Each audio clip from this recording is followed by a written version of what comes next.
it's John here. And welcome to our channel.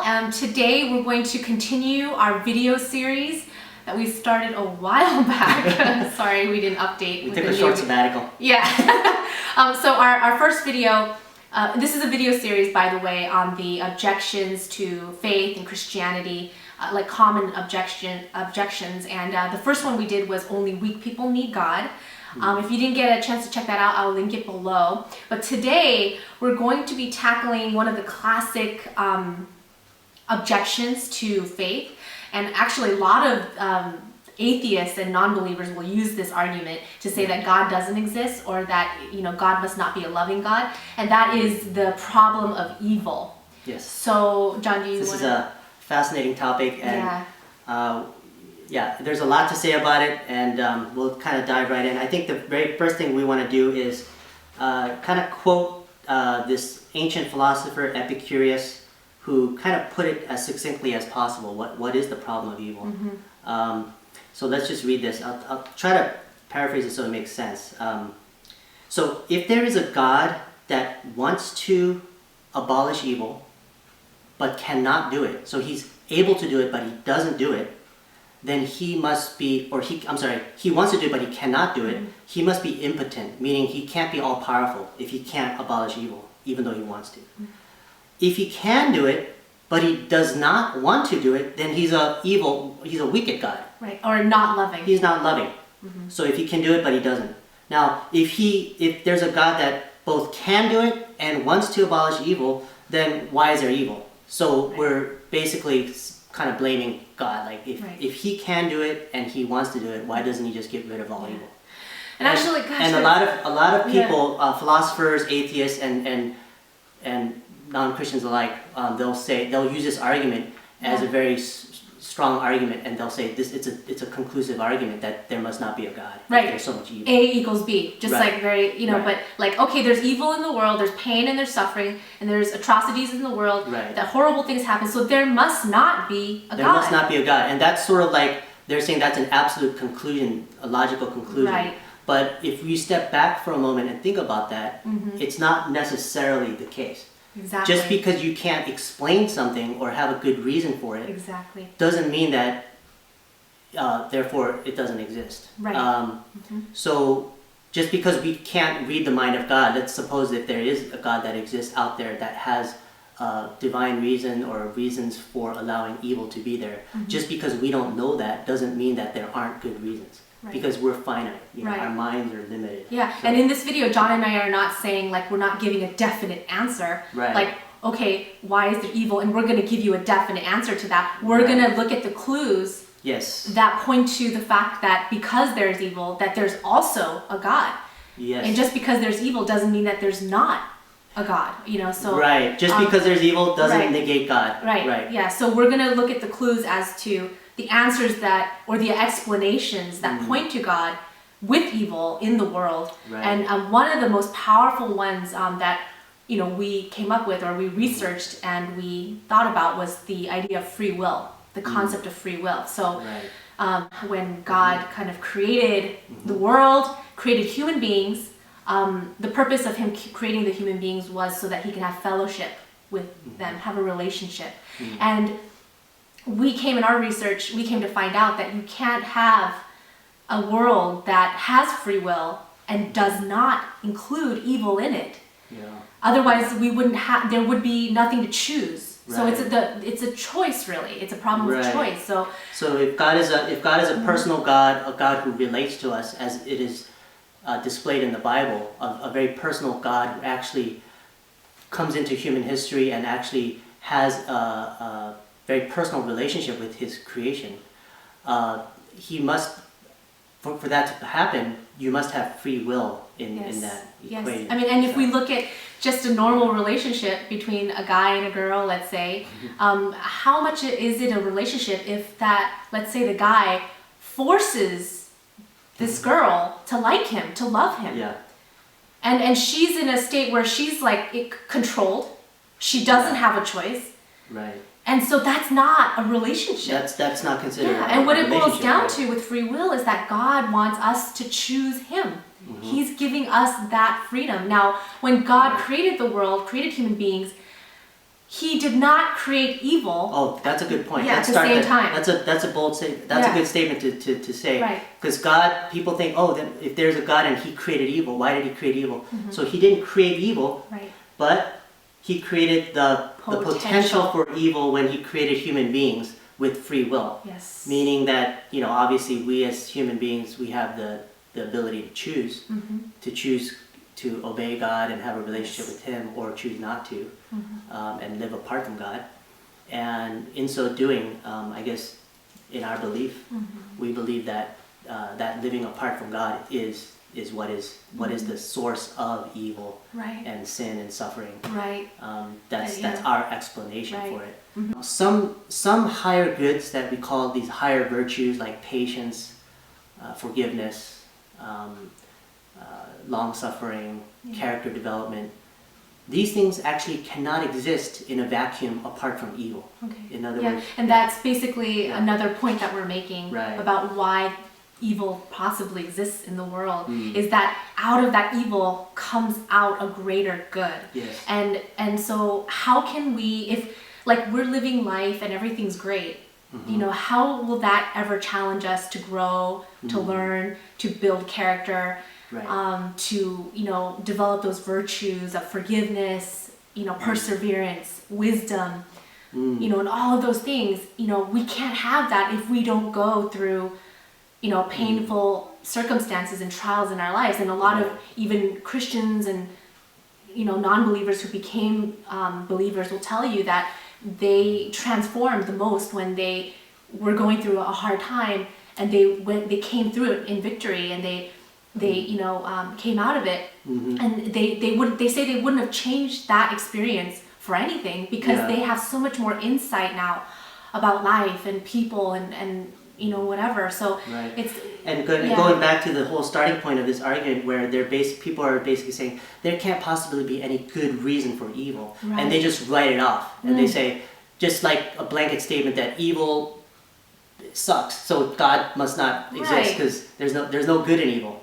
But we're saying that out of evil, or out of suffering, and we're going to wrap it all under the blanket of evil. Evil means sin, pain, suffering, pain. All of that combined, that there could be good that actually comes out of it. And in fact, evil is a necessary element to have that even be produced. So you can't produce patience without some trials and things that you have to go through, right? So again, we just want to emphasize here, we don't have the final answer.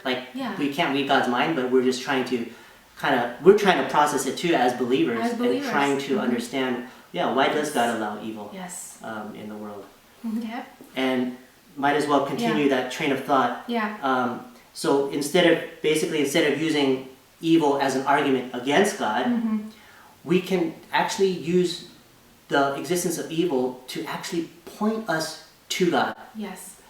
So it's almost like we're turning the tables around, because they want it, right? Speaking of turning the tables, now we're going into our, another point, is that, a lot of times people will be waving their fists at God and blaming Him for all the evil in the world. Why, God, why don't you do something about it? And what's even scarier is the thought that God could be asking us the same question. That He's leaving that up to us. That we can, if we as a collective conscious in this world really wanted to eradicate the evil, we can. Well, I would gently disagree with that, because I as believers, we do believe that the sinfulness of man, but people want to think that we can.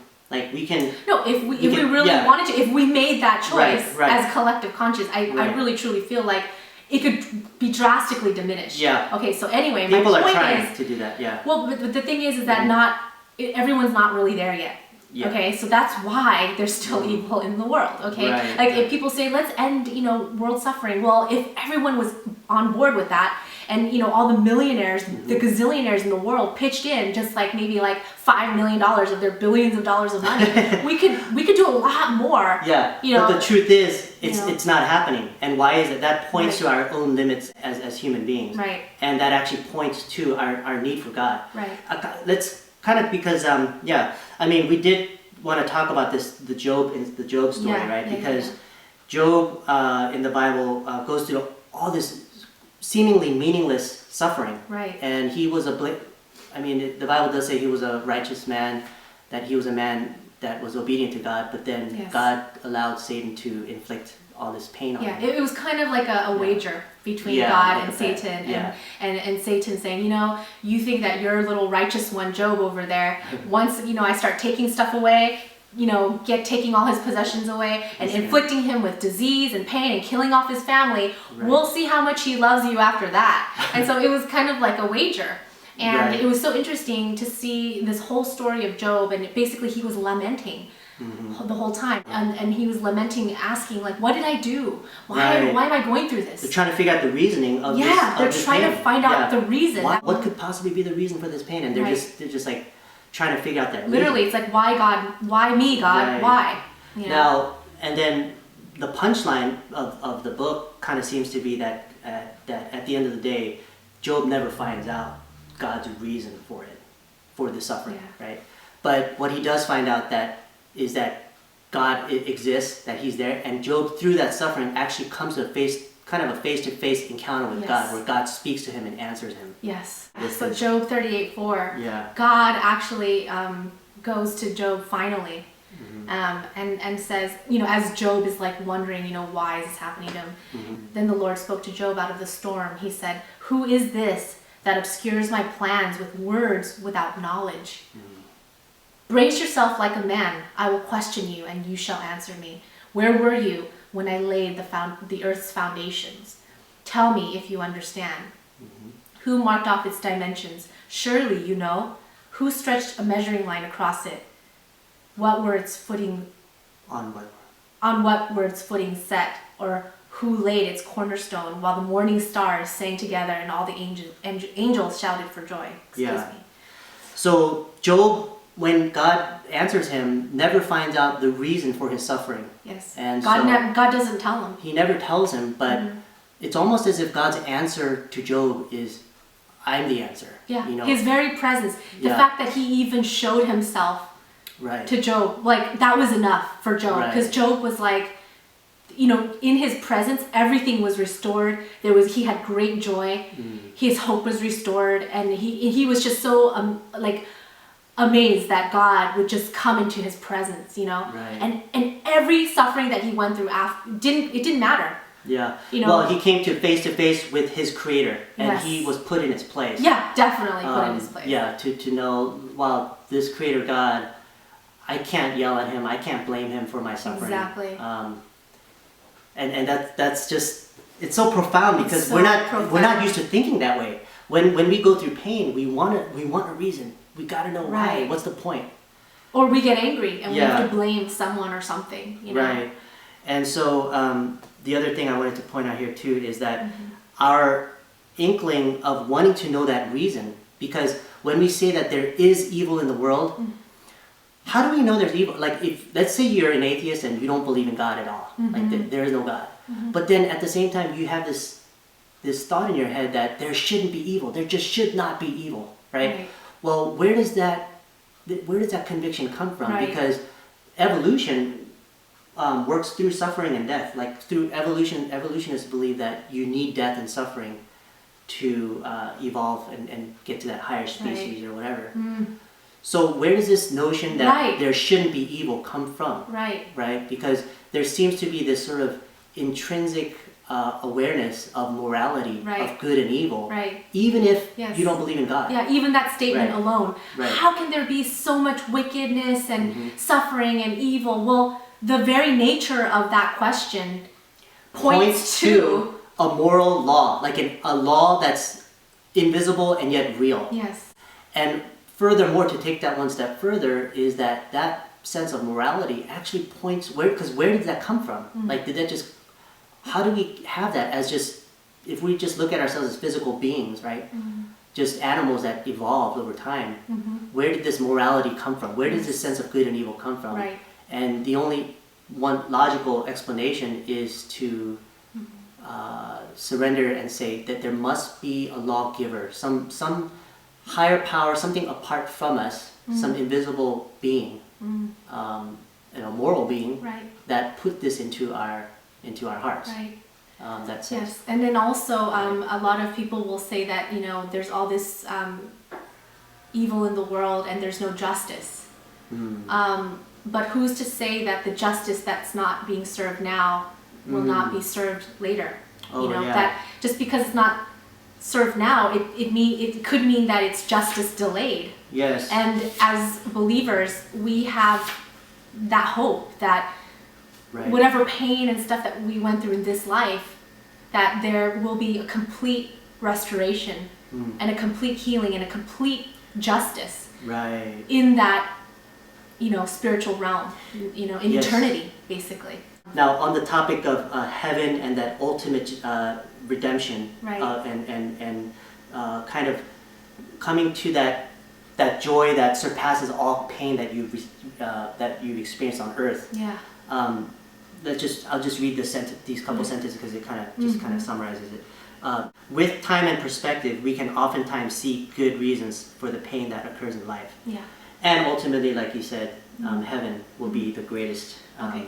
And I just thought of something. Yeah. Here's another reason why that argument that because evil exists that God cannot, because God is sort of somewhere else, watching all of this happen like a bystander and he just doesn't care. Well, that could not be farther from the truth when we see Jesus Christ, who basically was with the Father since eternity past, was never separated from him, had to come into our world, be in the flesh, in a human body, so that he could be among us.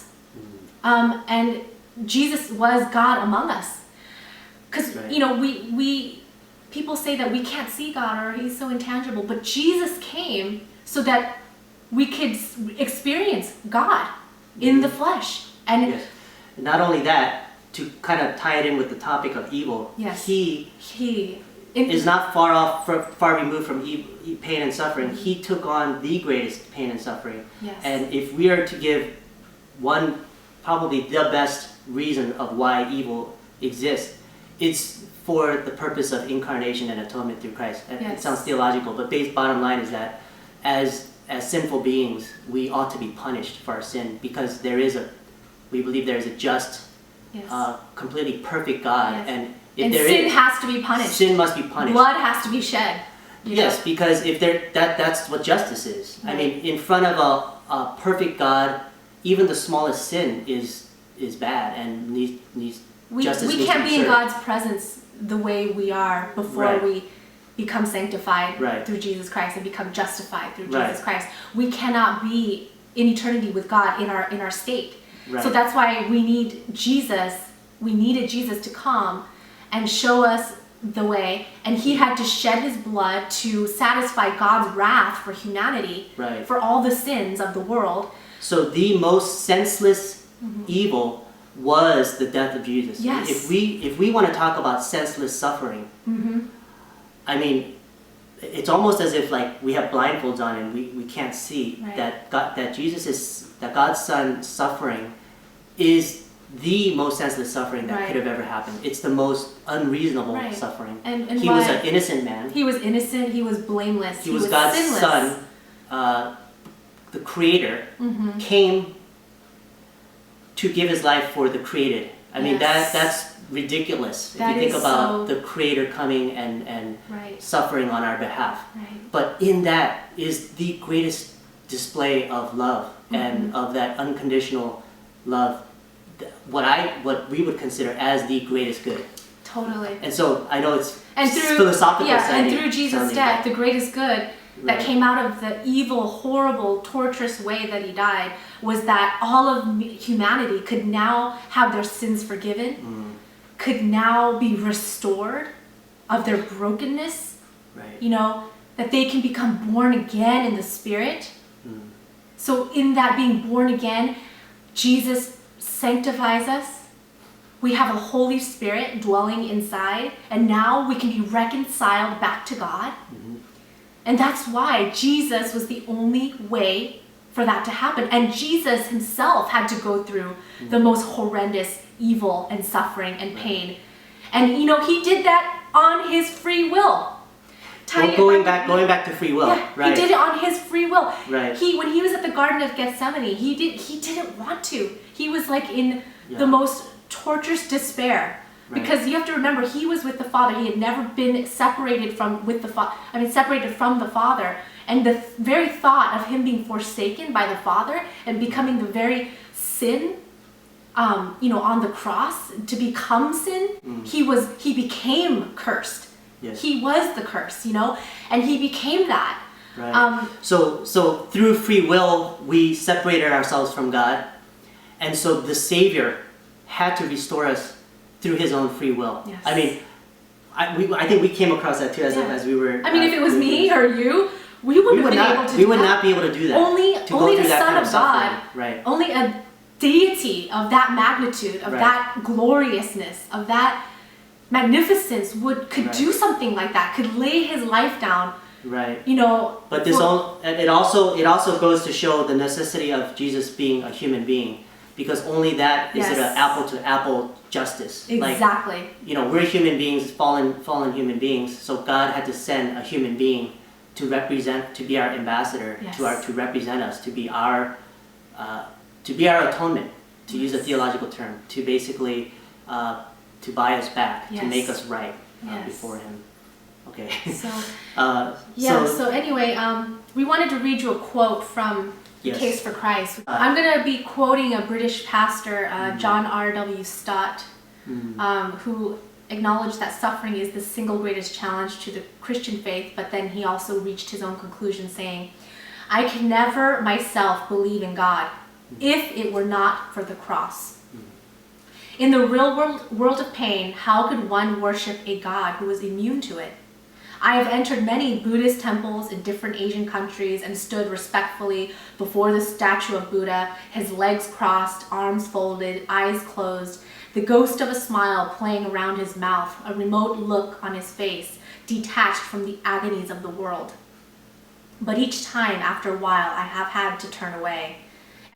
And in imagination, I have turned instead to that lonely, twisted, tortured figure on the cross. Nails through hands and feet, back lacerated, limbs wrenched, brow bleeding from thorn pricks, mouth dry and intolerably thirsty, plunged in God-forsaken darkness. That is the God for me. He laid aside his immunity to pain. He entered our world of flesh and blood, tears and death. He suffered for us. Our sufferings became more manageable in light of his.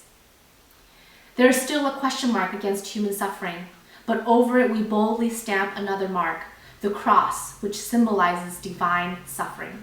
The cross of Christ is God's only justification in such a world as ours." Yeah, so to summarize, it's basically saying that the worst suffering that ever happened was in the person of Jesus Christ, and that only through him can we actually even have an answer for evil, or any answer for evil. So instead of using evil as reasoning against God, or trying to use evil against God, we see how God actually allows evil to exist. In fact, the greatest example is in the death of Jesus, was the most senseless evil. And I think for us as believers, like, we have a security and a hope knowing that even those trials that we go through, who knows what will ever happen. Although we could go through painful, difficult circumstances, but we have that hope, that knowing that there will be a greater good that comes out of it. And we may not understand at the time that we're going through it, but we have that hope, you know? And the answer to us, with the problem of evil is God. Without God, you really don't have a satisfactory answer for evil. I mean, you can try to concoct some reasoning of why we as human beings are so evil. I mean, people want to believe that human beings are inherently good. If you don't believe in God, that's kind of what we want to believe, but it's wishful thinking to think that we're good. We can be good without God. It's just, if you really come to the ground zero of that, really what you realize is that we're limited, we're finite, that we continue to sin even after we become believers. And the only hope that we have to answer this question of evil is God. I mean, that's the most reasonable. And also in the person of Jesus, again, we see how a senseless evil and his death was really not reasonless at all. In fact, God had an amazing reason for Jesus' death, which was to save us. And you know, that's probably the only one reason that we need to know that God loves us, and that we don't need to necessarily understand why every little pain in our lives has to happen. There doesn't have to be a real reason for it, other than that God loves us, and that there may be a reason that we're going through that. Yeah, we stay in that humble position of the created one, right. not the creator. Right. So anyway, that's going to conclude our video presentation today, and we hope that whoever watches this video, that you've been blessed by it, and that it may have somehow enlightened you if you've never really dove into this topic. But recently John and I have been so into it, preparing for this video, and if anything, studying this objection has even led us deeper into our faith. It's made me see God in a different way, and the world in a different way even. Right. And it's just been so profound. So I did a video called When Bad Things Happen to Good People a while back, and that's before I did any study at all. That's like a preview to this video. Yeah, all I did was read the book of Job, and that's what I got out of it. Was I sort of addressed the problem of evil, but I called it When Bad Things Happen to Good People. So if you want to watch that video where I was just really raw and coming to my own sort of conclusions about the book of Job, I'll link it down below as well. So hope you guys enjoyed this video. Give it a thumbs up if you thought it was pretty cool. It's pretty deep. Yeah. I hope it wasn't too theological or something. Right. We try to put it in English. Yeah, and let us know what you thought of the video by commenting below. And we'd love to have you guys come back to our channel. John and I do slice of life vlogs, which are basically meant to entertain you. So it's more entertaining than this. Yeah. Huh? Although this might be stimulating intellectually. Yeah. So come back and subscribe, and we'd love to hear from you. So thanks a lot, and catch you later. Bye. See you.